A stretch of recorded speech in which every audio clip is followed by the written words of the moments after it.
हाँ, you are welcome in science class. We are reading chemistry और chemistry का हम टॉपिक डिस्कस कर रहे थे। उस टॉपिक का नाम था एलिमेंट्स। और एलिमेंट्स के लिए पिछली बार हमने जो डिस्कस किया है वो आपको पता था। जो हमारी साइंस की जो केमिस्ट्री की क्लास चल रही है, हमारा चैप्टर एलिमेंट का होता है। जब मैं आपको एक एक करके सारे एलिमेंट बता दूंगा, उसके बाद हमारा पीरियोडिक टेबल चलेगा, ठीक है। और अगर मैं लेट हुआ हूँ तो इसके लिए क्षमा प्रार्थी हूँ। इसके लिए बार बार मुझे कहकर प्लीज़ टॉर्चर मत करना। एलिमेंट्स का मतलब हमें तत्व के बारे में पढ़ना है 118। और एलिमेंट्स की बात करते हैं तो कल वाले लेक्चर में हमने क्या पढ़ा था, हाइड्रोजन वाली लाइन पूरी पढ़ ली थी, ठीक है। और उसके बाद बेटा मांगे कार, ये लाइन भी पूरी पढ़ ली थी। और आज हमें क्या करना है, तीसरी लाइन पढ़नी है, ठीक है। और तीसरी लाइन स्टार्ट करनी है आज हमें, ठीक है। और यहाँ पर मैं लिख देता हूँ तीसरी लाइन, और यहाँ पर हमें मदद लेनी होगी सब्जी मंडी की। और सब्जी मंडी के लिए मैं एक ट्रिक का मदद लूँगा, एक एक एलिमेंट सीखेंगे। और सब्जियों के नाम लिख रहा हूँ, बैंगन, आलू, गाजर, इन थैला। कोई भी बच्चा चाहे कमेंट मत करे, क्योंकि मैं किसी की भी कमेंट अभी नहीं पढ़ूंगा। एक बार मैं पहले तसल्ली से सारी चीज़ें लिखा दूं, उसके बाद मैं कुछ कमेंट्स देखूंगा ताकि मैं उनका जवाब दे सकूं। बैंगन, आलू, गाजर, और उसके बाद इन, और उसके बाद आता है थैला, ठीक है। तो बैंगन होता है बी, और आलू होता है एल, गाजर जीए, इन का मतलब आईएन, थैला का मतलब टीएल। तो बी का मतलब होता है हमें बोरॉन के बारे में पढ़ना है, हमें एल्यूमिनियम के बारे में जानना होगा, हमें गैलियम के बारे में भी पता करना है, और उसके बाद इंडियम के बारे में भी जानना है, और उसके बाद थैलियम के बारे में भी जानना है। आजकल एग्जाम में इनके एटॉमिक नंबर भी पूछे जाते हैं। एटॉमिक नंबर पूछे जाते हैं तो इसका एटॉमिक नंबर कितना होता है बेटा, 5 होता है। इसका एटॉमिक नंबर कितना होता है, 5 होता है। और ये लिखने के बाद एल्यूमिनियम का एटॉमिक नंबर होता है 13, और जीए का होता है 31, और इसका होता है 49, और इसका होता है, यहाँ पर आपको हमेशा 32 जोड़ना होता है। 9 और 2 क्या हो गया, 1, 81 आ गया, ठीक है। तो अब मैं आपको एक खास बात बता दूं कि 5 और 13 है, इसमें 8 जोड़ना है। इसमें कितना जोड़ना है, 18, और इसमें कितना जोड़ना है, 18। ये इलेक्ट्रॉन के नंबर होते हैं, इन्हें मैं मैजिक नंबर बोलता हूँ। क्या बोलता हूँ, मैजिक नंबर। यानी साइंस वाले बच्चों को तो पता है, ठीक है। साइंस वाले बच्चों को पता है कि ये याद कैसे करना है, लेकिन आर्ट और कॉमर्स के बच्चे हैं, वो इन्हें याद करने के लिए आपको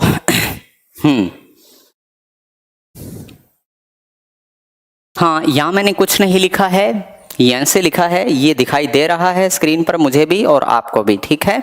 तो यहाँ पर हमें बातें लिखनी है, बैंगन, आलू, गाजर, इन थैला। और उसके बाद ट्रिक याद रखनी है। ट्रिक उन बच्चों के लिए है जिनका बैकग्राउंड साइंस के लिए ही है। नवीन, ये कोई टेबल नहीं है, पहले मैं सारे एलिमेंट्स कराऊंगा, और जब आप पूरी क्लास को शांति से सुनेंगे तो आपको पता चलेगा कि मैं जो पढ़ा रहा हूँ वो एग्जाम ओरिएंटेड है, बेसिक भी है। जब सारे एलिमेंट पढ़ेंगे तब पीरियोडिक टेबल पढ़ने में अच्छा लगेगा, डायरेक्ट पीरियोडिक टेबल पर हम नहीं जाएंगे, ठीक है। तो उसके बाद आगे बढ़ते हैं हम। बोरॉन, बोरॉन कहाँ यूज होता है, यानी हमारी जिंदगी में बोरॉन कहाँ काम आता है, ये बात हमें जाननी है। तो 49 वाला इंडियम है। 49 वाला क्या है, इंडियम। इन बैंगन, आलू, गाजर, इन थैला। फिर इनके एटॉमिक नंबर है, बैंगन 5 रुपए का है, ऐसे याद रख लो। और आलू कितना रुपए का, 13 रुपए का। आलू महंगा है, आप एक चीज इसमें याद रखो, आलू महंगा है। तो आलू महंगा है या बैंगन महंगा है, तो आलू महंगा है। अगर आलू महंगा है इसीलिए तो आलू बिक नहीं रहा है। सुबह से ना ही बिका है एक आलू और ना ही बिका है आधा कांदा, मतलब आलू 13 रुपए का है इसलिए नहीं बिक रहा। चलो, ये तो याद करवाने की बात थी। अब हम आगे बढ़ते हैं। बोरॉन का यूज क्या होता है, एल्यूमिनियम का क्वेश्चन कैसे आता है, गैलियम का क्वेश्चन कैसे आता है, और इंडियम और थैलियम का क्वेश्चन कैसे आता है, ये 500 क्वेश्चन हमें जानने हैं, ठीक है। तो सबसे पहला बोरॉन है वो बोरेक्स में काम आता है। कोई भी बच्चे कमेंट ना करें, मैं किसी कमेंट का जवाब नहीं देने वाला, मुझे सारी चीजें अच्छे से समझानी है। और ठीक है, एक ही कमेंट कोई भी बार बार मत करे। ठीक, तो यहाँ पर है बोरॉन यानी बोरेक्स। बोरेक्स का फार्मूला होता है, उसमें क्या होता है, Na2 होता है, B4 होता है, O7 होता है।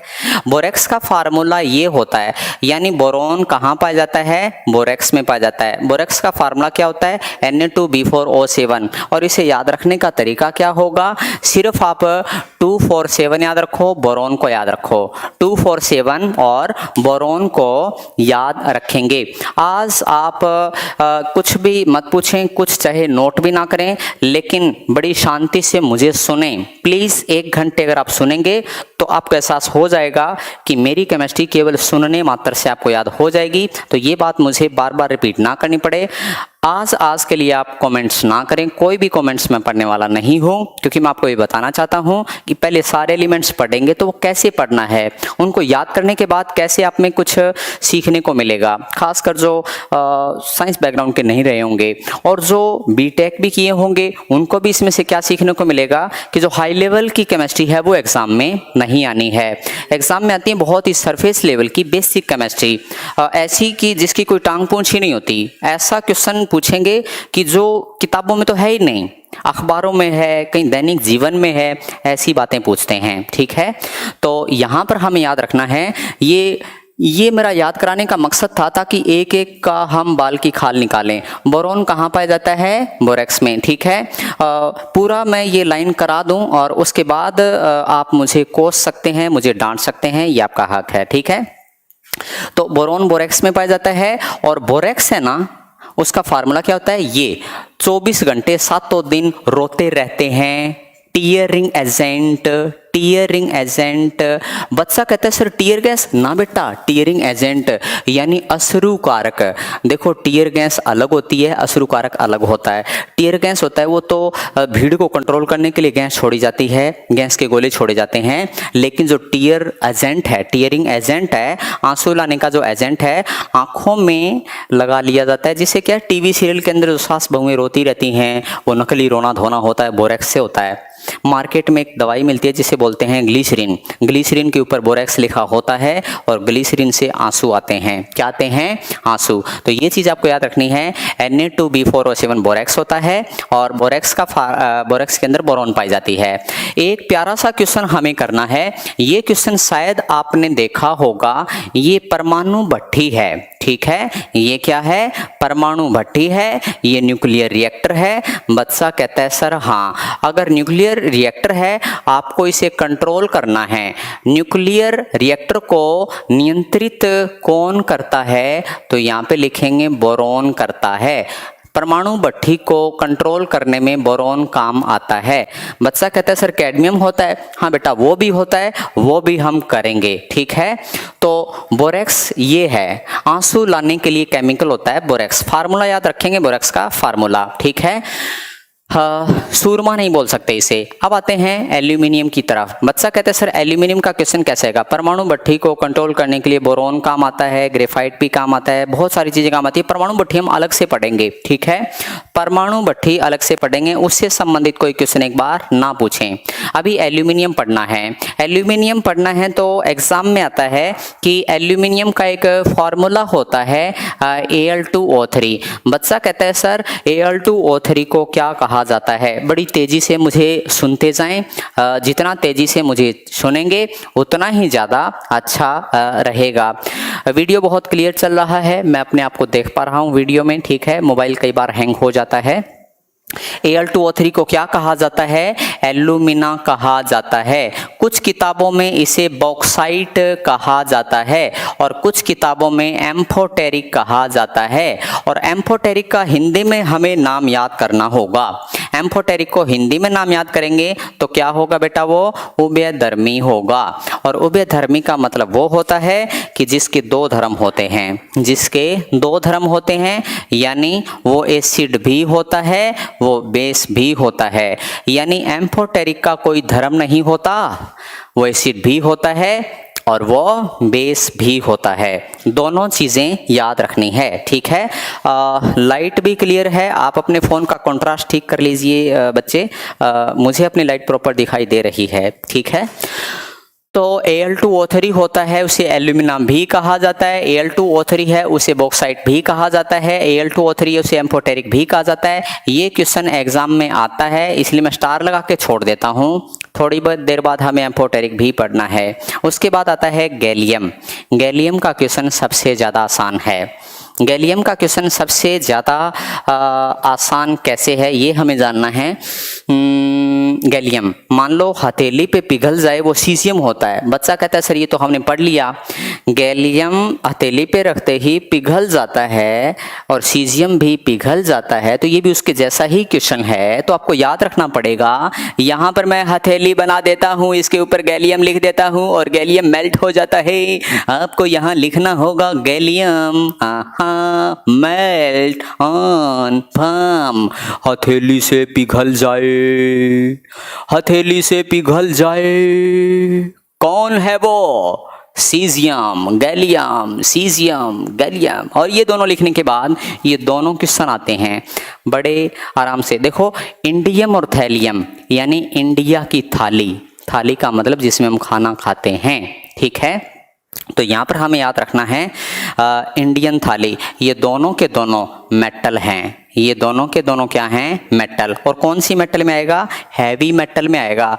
देखो ये इधर आता है ना, तो हैवी मेटल में आता है। तो ये थोड़ा याद रखना है कि गैलियम हथेली से पिघल जाता है, सीजियम भी हथेली से पिघल जाता है, पर ये दोनों भारी धातु हैं, हैवी मेटल हैं। तो ये क्वेश्चन आता नहीं है, सिर्फ इसका क्वेश्चन आता है, इसका आता है और इसका आता है। ये क्वेश्चन तुमने कर लिए, पर हमारे सामने समस्या आ गई एम्फोटेरिक क्या होता है।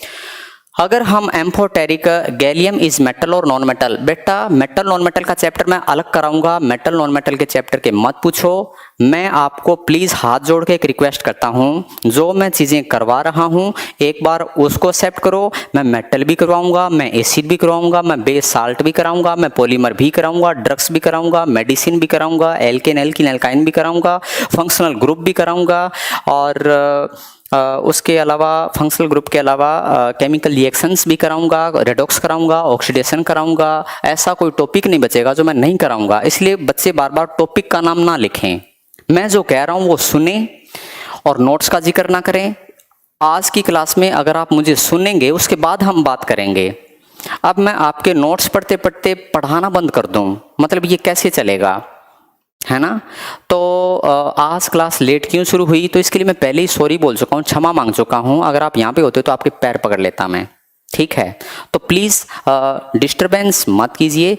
मैं आपके लिए तेज़ी से पढ़ा रहा हूँ, मैं धीमे धीमे भी पढ़ा सकता हूँ। अगर मैं धीमे पढ़ाऊँगा तो टाइम नहीं है इतना, और समझ आएगा, तेज़ी से भी समझ आएगा। सचिन सर थोड़ा स्लो, एक बच्चा कह रहा है फास्ट पढ़ाओ, एक बच्चा कह रहा है स्लो पढ़ाओ। सचिन समझ में आएगा। इस वीडियो को आप 2 बार देख सकते हैं, बाद में स्लो करके भी देख सकते हैं, बहुत सारे ऑप्शन होते हैं, ठीक है।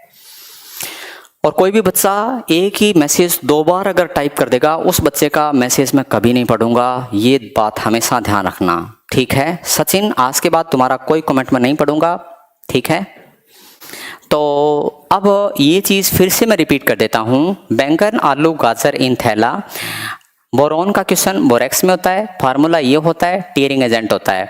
एल्यूमिनियम Al2O3 को एल्यूमिना कहा जाता है, Al2O3 को बॉक्साइट भी कहा जाता है, Al2O3 को एम्फोटेरिक भी कहा जाता है, उभयधर्मी भी कहा जाता है। एक ऐसा पदार्थ जो एसिड भी होता है, बेस भी होता है। कैसे होता है ये बताऊंगा, इसलिए मैंने स्टार लगाए हैं। उसके बाद आता है गैलियम हथेली से पिघल जाता है, बता दिया, एक ऐसी मेटल जो हथेली से पिघल जाए, सीजियम है, गैलियम है। अब आता है इंडियम और थैलियम, ये दोनों मेटल हैं, ये दोनों मेटल हैं, तो इनके बारे में बाद में बताऊंगा, पहले उभयधर्मी पढ़ते हैं। तो हेडिंग लिख दो अबाउट एम्फोटेरिक, अबाउट Al2O3 लिख देते हैं, मैं इसको मिटो देता हूं और हम लिख देते हैं अबाउट एम्फोटेरिक। क्या लिखना होगा हमें? एम्फोटेरिक लिखना होगा। हालांकि मुझे बहुत ही मजाक और हंस हंस के पढ़ाने की आदत होती है, लेकिन आजकल बच्चे काफ़ी इरिटेट होते हैं, तो मैंने हंसकर पढ़ाना बंद कर दिया है ना। तो उनकी वजह से मैं भी सीरियस रहने लगा हूँ, और इसी में बच्चों की जीत है, बस वो खुश रहें, उनके हिसाब से पढ़ाऊँ। हाँ, तो अब हम यहाँ पे आगे लिखेंगे अबाउट Al2O3। हमें Al2O3 के बारे में लिखना है। आपको विश्वास नहीं होगा कि पिछले 15 सालों के क्वेश्चन इकट्ठा करके मैंने एक डिज़ाइन बना दिया। ग्रांड डिज़ाइन, यानी चीज़ों को सरल बनाना, उसके लिए टाइम चाहिए होता है। मेरे पास 12 साल थे, मैंने बना लिया। 12 साल में मैंने सारी चीज़ों को ऐसे इकट्ठा किया है कि आप उसे केवल 1 घंटा में पढ़ पा रहे हैं। तो इस चीज़ को आप थोड़ी सी कदर कीजिए, थोड़ी रिस्पेक्ट कीजिए। आप पाएंगे कि आपने जो क्वेश्चन करने में बहुत टाइम लगता है, वो बहुत कम टाइम में हम कर लेते हैं। कैसे? अब AL2O3 मैंने लिखा है, तो AL2O3 लिखने के बाद बच्चा कहता है सर ये क्या है, क्यों है, कैसे हैं, इस पे 6, 7, 8, 9, 10 क्वेश्चन बन जाते हैं। कैसे बन जाते हैं वो देखते हैं, ठीक है। AL2O3 के बारे में करने से पहले मैं एक बादल बना दूंगा। क्या बना दूंगा? एक बादल। बादल बनाने का मेरा मतलब होता है थोड़ा रोचक हो जाए, थोड़ी बारिश ही हो जाए, नॉलेज की बारिश, ठीक है। तो यहाँ पर हमें याद रखना है, एक बीच में लाइन खींच दूंगा। लाइन खींचने के बाद यहाँ पे आयरन लिख दूंगा, कॉपर लिख दूंगा, जिंक लिख दूंगा, एल्यूमिनियम लिख दूंगा। इसका क्वेश्चन आता है सर ये करवाना था, ये क्यों करवा रहे हो? बताऊंगा। फिर मैंने आयरन के साथ O लिखा, Cu के साथ O लिखा, Zn के साथ O लिखा, ये करना है। फिर एल्यूमिनियम है ना, ये नखरे कर रहा है, तो एल्यूमिनियम का क्वेश्चन Al2O3 ये पढ़ना है। यानी 3 क्वेश्चन तो हो गए ये। अब आते हैं यहाँ पर। यहाँ पर क्या है? कार्बन है, नाइट्रोजन है, सल्फर है। क्या बोलते हैं? कार्बन के साथ O2 है, नाइट्रोजन के साथ O2 है, सल्फर के साथ O2 है। क्या बोलते हैं? लेकिन कार्बन नखरे कर रहा है, CO, इसको क्या बोलते हैं? यानी हमने 6 क्वेश्चन तैयार कर लिए। बच्चा कह रहा है कि सर इसमें आप जो ये करवाने वाले थे ये कहाँ गया? ये रहा बेटा। यानी ये तो पढ़े ही पढ़ेंगे, इसके रिश्तेदार भी पढ़ लेंगे। हमें केवल ये भी तो पढ़ना है, लेकिन इसके रिश्तेदार भी हम पढ़ लेंगे, ठीक है। तो यहाँ पर हमें चीज़ याद रखनी है, ये सारी की सारी क्या होती हैं? मेटल होती हैं। सारी की सारी क्या होती हैं? मेटल। अगर ये मेटल हैं तो बच्चा कहता है सर मेटल तो पता है, मैं क्या बता रहा हूँ, मेटल है। मेटल बेटा बेस होती हैं। मेटल क्या होती हैं? बेस। सर बेस तो वो होती है ना, जैसे KOH बेस होता है, NaOH बेस होता है ना। OH का होना जरूरी नहीं है, मेटल बेस होती है। बच्चा कहता है सर मेटल बेस कैसे होती है, हम कैसे इस बात को एक्सेप्ट करें? हाँ, अब नॉन साइंस वाले बच्चे देखना, मैं यहाँ लिख रहा हूँ माँ प्लस गरम चिमटा। माँ हमें गरम चिमटा लगाती थी जब हमें ततैया खा जाता था, डंक मार देता था, जिसका नाम होता है वास्प, पीले रंग वाला। पीले रंग का ततैया अगर आपके हाथ पे काट ले तो क्या हो जाएगा? मिथुनिक एसिड छोड़ देगा ना। जब पीला ततैया हमें डंक मार देता था, पीला ततैया हमें डंक मार देता था, तो हमारे हाथ के अंदर एसिड पहुंच जाता था। और फिर माँ हमें गरम चिमटा, लोहे का चिमटा रगड़ती थी, क्योंकि वो लोहे का चिमटा क्या होता था? बेस होता था। हल्का चाकू, हल्का चिमटा वो इसलिए रगड़ती है क्योंकि वो बेस होता है। अगर हमने उस टाइम माँ से पूछा होता कि माँ तू ऐसा क्यों कर रही है, ये गरम चिमटा क्यों लगा रही है, तो हमें बताती कि बेटा तेरे अंदर एसिड गया है और मैं इस पे बेस रगड़ रही हूँ। क्या कर रही हूँ? मैं बेस इससे अटैच कर रही हूँ, जिससे थोड़ा न्यूट्रलाइजेशन हो जाए। अब ये चीज़ याद हो गई कि मेटल हमेशा बेस होती है। आज के बाद मैं ये लिख दूं आयरन है, एल्यूमिनियम है, कॉपर है, जिंक है, सारी की सारी क्या होती हैं? मेटल है। और सारी की सारी क्या हैं? बेस हैं। ये चीज़ आज कन्फर्म हो गई। अब आता है ये क्या है? ये एसिड है या बेस है? तो बताओ Fe क्या था? बेस था। तो FeO भी क्या है? बेस है। कॉपर क्या था? बेस था। तो CuO भी क्या है? बेस है। ये क्या था? बेस। तो ये भी क्या है? बेस है। यानी इसके साथ कोई आ गया तो चेंज थोड़ी ना हो जाएगा, ये भी बेस होगा। आज के बाद याद रखना, धातु ऑक्साइड क्षार होता है। अगर कोई धातु है उसके साथ ऑक्सीजन है, वो हमेशा बेस होता है। ये एक नई चीज हमें पता चल गई। और हमेशा बेस लिखने के बाद Al2O3 की तरफ बढ़ते हैं। Al2O3 क्या होता है? ये कहता है भाई साहब मैं तो एसिड भी हूं और मैं बेस भी हूं, जो दोनों ही गुण धर्म दिखाए, जिसके अंदर दोनों प्रॉपर्टी होती हैं, वो एसिड भी होता है और वो बेस भी होता है। अब आते हैं ये 3 क्वेश्चन करने के बाद यहाँ, यानी मेटल बेस होता है, मेटल का ऑक्साइड बेस होता है, मेटल के साथ ऑक्सीजन लिखने पर वो बेस ही रहता है, लेकिन एल्यूमिनियम के साथ ऑक्सीजन लिखने पर वो बेस तो होता ही होता है, वो एसिड भी होता है और इसे एम्फोटेरिक कहा जाता है। इसे क्या कहा जाता है? एम्फोटेरिक कहा जाता है। यानी हमारी माँओं ने भी हमें केमिस्ट्री सिखाई है, लेकिन हमने कभी ध्यान नहीं दिया। उन्हें बातें पता हैं, उन्होंने हमारी बहुत मदद की है, लेकिन हम समझ नहीं पाए कि वो ऐसा क्यों करती थी। उसके बाद हम बढ़ते हैं यहाँ, कार्बन है, नाइट्रोजन है, सल्फर है, ये सारी क्या कहलाती है बेटा? नॉन मेटल कहलाती है। नॉन मेटल का मतलब क्या होता है? ये अधातु कहलाती है। क्या कहलाती है? ये अधातु कहलाती है। क्या कहलाएगी ये? अधातु। सर पता ही है। हाँ बेटा पता तो है, लेकिन इसका एक क्वेश्चन और है। अधातु हमेशा एसिड का काम करती है, अम्ल का काम करती है। बच्चा कहता है सर कार्बन अम्ल होता है, हमें तो नहीं पता। कार्बोनिक अम्ल सुना है ना, नाइट्रिक अम्ल सुना है ना, सल्फ्यूरिक अम्ल सुना है ना। तो कार्बन, नाइट्रोजन, सल्फर और धुएं से निकलता है। किससे निकलता है? धुएं से। न्यूट्रल का मतलब बेटा एसिड बेस और साल्ट में करवाऊंगा मैं, ठीक है। एम्फोटिक नहीं होता, एम्फोटेरिक, उभयधर्मी, ये चीज मैं करवा चुका हूं बेटा। उभयधर्मी का मतलब जो एसिड भी है साल्ट भी है। वापिस आते हैं, मैं रिदम नहीं तोड़ूंगा, वापिस आते हैं इस पे। कार्बन है, नाइट्रोजन है, सल्फर है, ये नॉन मेटल होती हैं, ठीक है। ये एसिड होती हैं, ठीक है। कैसे कैसे? Carbonic acid, nitric acid, sulphuric acid, ये चीजें आपको अम्लों में नजर आएगी, तो ये एसिड हैं। अच्छा, सल्फर, प्याज के अंदर सल्फर निकलता है, तो प्याज के अंदर प्याज काटते हैं तो आंखों में जलन होती है। क्यों होती है? उसमें सल्फर है, और जलन एसिड से ही होती है। जलन किससे होती है? एसिड से। तो याद रखना, carbon, nitrogen, sulphur non metal होती हैं और ये एसिड भी होती हैं। अच्छा, इसके साथ ऑक्सीजन, इसके साथ ऑक्सीजन, इसके साथ ऑक्सीजन। जब धातु, धातु के साथ ऑक्सीजन है, धातु बेस है, इनके साथ ऑक्सीजन भी बेस है, तो अगर ये अम्ल हैं तो इनके साथ ऑक्सीजन भी अम्ल हैं, तो ये तीनों के तीनों अम्ल होते हैं, अम्लीय। ये तीनों के तीनों अम्लीय गैस हैं, अम्लीय गैस से हैं, एसिडिक गैस है। बच्चा कहता है सर ये बात पचने वाली नहीं है कि ये तीनों अम्लीय होती हैं, तो आप कैसे याद करोगे इसे? आप एक बोतल बनाइए, बोतल बनाने के बाद यहाँ पर लिख दीजिए पेप्सी या कोका कोला। आपको शायद पता होगा इनके अंदर कौन सी गैस होती है। कोल्ड ड्रिंक के अंदर कौन सी गैस पाई जाती है? कोल्ड ड्रिंक के अंदर कौन सी गैस पाई जाती है? CO2 गैस पाई जाती है। कोल्ड ड्रिंक के अंदर कौन सी गैस पाई जाती है? CO2 गैस होती है। क्या होती है? CO2 gas. कोल्ड ड्रिंक के अंदर CO2 गैस। CO2 गैस से आपको जलन होती है ना, और जलन तो एसिड से होती है। बहुत से कम लोग जानते होंगे कि जब हम कोल्ड ड्रिंक पीते हैं तो उस कोल्ड ड्रिंक से कोई फायदा नहीं होता। क्यों? क्योंकि जब हम वो पीते हैं तो जो जलन होती है, जो टेस्ट आता है, CO2 का है। आप कोल्ड ड्रिंक खोल के छोड़ दो और उसे आप 10 मिनट बाद पियो, 15 मिनट, ऐसा लगेगा आप चीनी पी रहे हो। टेस्ट लेस हो जाता है क्योंकि CO2 ही नहीं है। यानी 35 रुपये CO2 के दे रहे हैं हम।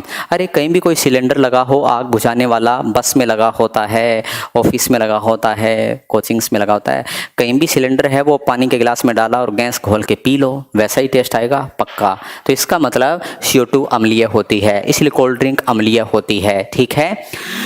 तो यहाँ पर इसके बाद यहाँ पर लिखना है ये तीनों गैसें अम्लीय होती हैं और धुआं भी यही होता है। तो यहाँ पर एक मैं कार बना दूंगा।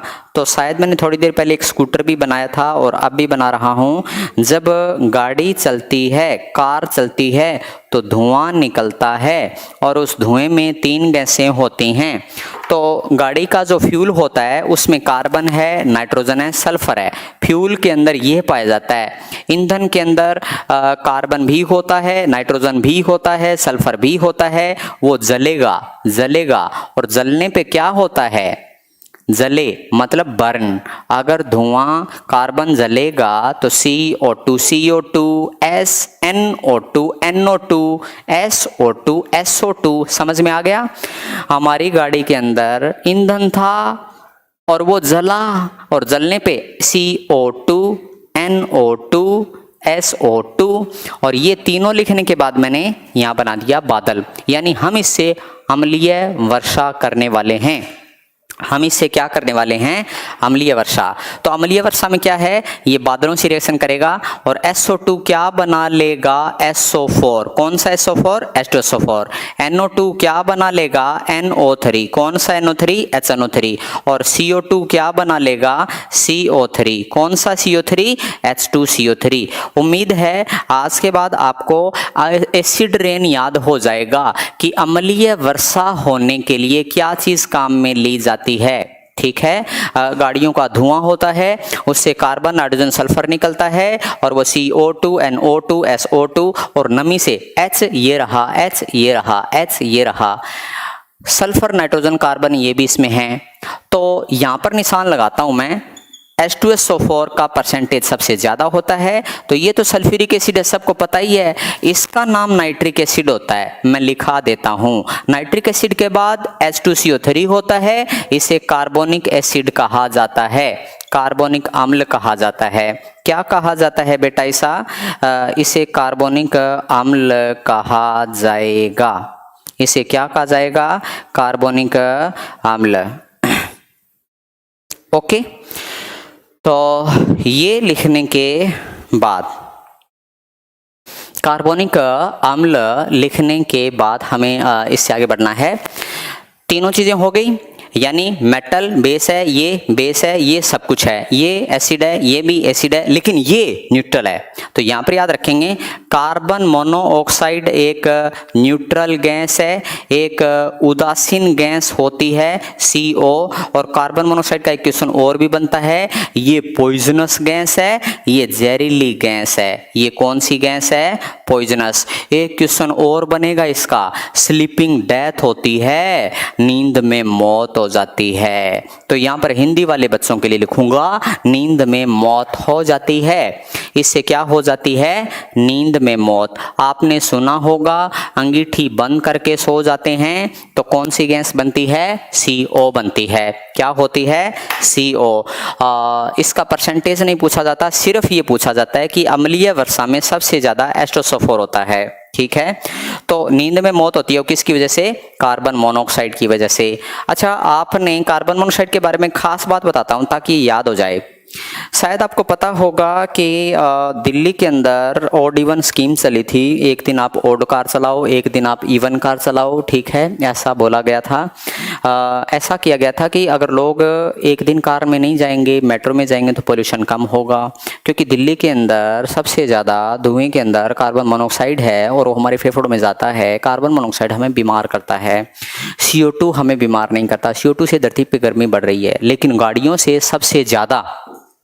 ठीक है, हाँ, तो गाड़ियों में सबसे ज़्यादा क्या होता है, गाड़ियों में सबसे ज़्यादा कार्बन मोनोऑक्साइड होता है। तो यहाँ पर ये मैंने क्या लिखा, ये न्यूट्रल गैस भी होती है, ये पॉइजनस गैस भी होती है, ये स्लीपिंग डेथ भी हो जाती है और मैक्सिमम पॉल्यूशन इसी से होता है।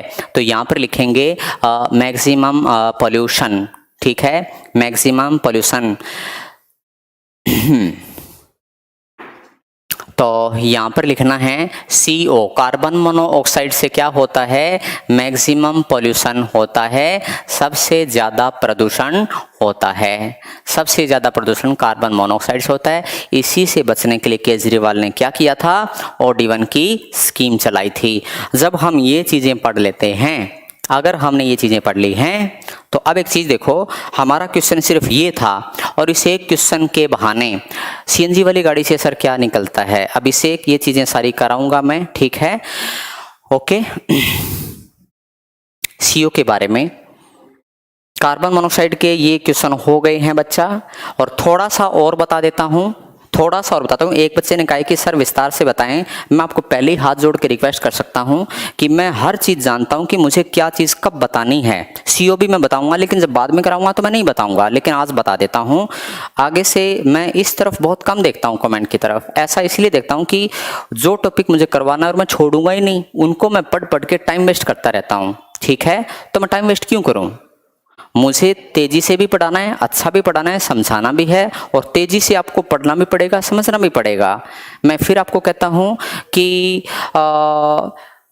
रोहित अगर आपका अगला कमेंट और आया तो मैं आपके किसी सवाल का जवाब नहीं दूंगा, मैं इसी सवाल का जवाब दे रहा हूँ, आपके लिए क्वेश्चन बता रहा हूँ मैं, इसीलिए मैं कमेंट की तरफ नहीं देखता।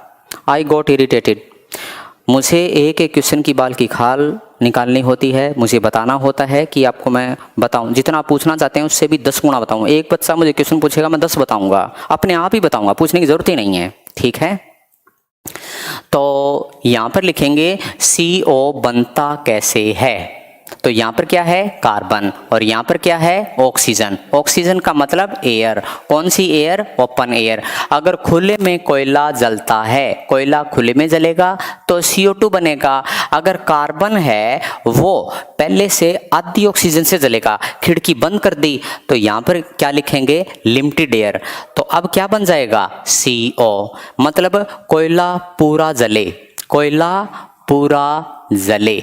अगर कोयला पूरा जलता है, ठीक है, तो यहां पर लिखना है कोयला पूरा जले तो CO2 बनता है, और कोयला अधूरा जले मतलब इनकम्प्लीट कंबशन, ये इसका आंसर होगा बेटा, इनकम्प्लीट कंबशन। आपको चाहे मेरे पढ़ाने का तरीका पसंद ना आए, पर मैं ऐसा ही रखूंगा ताकि हम कम से कम समय में ज़्यादा से ज़्यादा कंटेंट पढ़ें। मैं नहीं चाहता कि मैं भी जो फालतू बकवास करना सीख जाऊं या बहुत ज़्यादा फालतू बोलूं, पढ़ाऊं कम, ऐसा ही रहूँगा। और ऐसा इसलिए रहूँगा, हिमा दास के बारे में आपने सुना होगा, कल तक उसे कोई नहीं पूछता था लेकिन वो तेज़ दौड़ी, इसलिए आज सारा इंडिया उसके पीछे है। क्या मतलब, हम उसे जानते हैं नहीं, उसने मनवाया सबको कि मैं भी हूँ, इसलिए तेज़ दौड़ना पड़ेगा पढ़ने के लिए भी।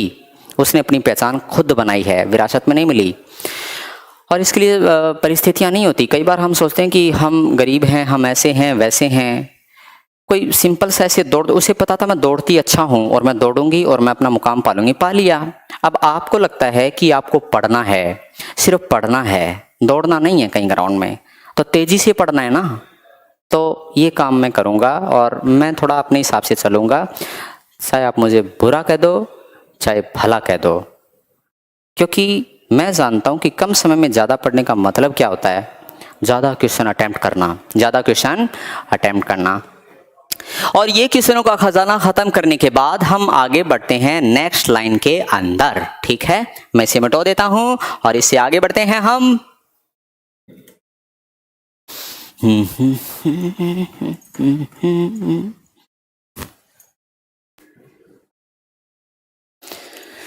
लाला, कोयला पूरा जले C+O2 और कोयला अधूरा जले C+12O2। खिड़की बंद कर दो, कार्बन मोनोऑक्साइड बनेगी। कमरा छोटा है, कार्बन मोनोऑक्साइड बनेगी, है ना।